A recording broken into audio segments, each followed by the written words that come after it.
Vi har været ude på Helsingør Gymnasie og spørge nogle af gymnasieeleverne om, hvad de synes om Operation Dagsværk. Altså, Operation Dagsværk, det er bare fantastisk, synes jeg. Det er godt at hjælpe andre mennesker. Altså, det jeg glæder mig mest til, det er nok Café Aften, som vi har arbejdet sådan rimelig meget på op at køre. Men ellers så, altså selve ideen i OD-dagen er enormt fed. Operation Dagsværk, ikke? Det er fucking fedt. Operation Dagsværk, yeah! Operation Dagsværk! Fucking godt!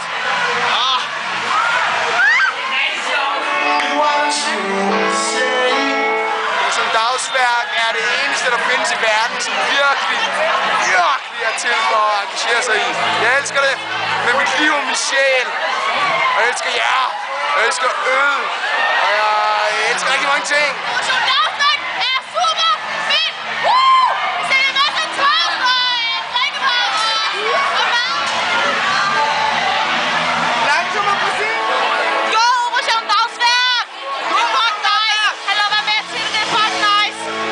Det hjælper så mange mennesker!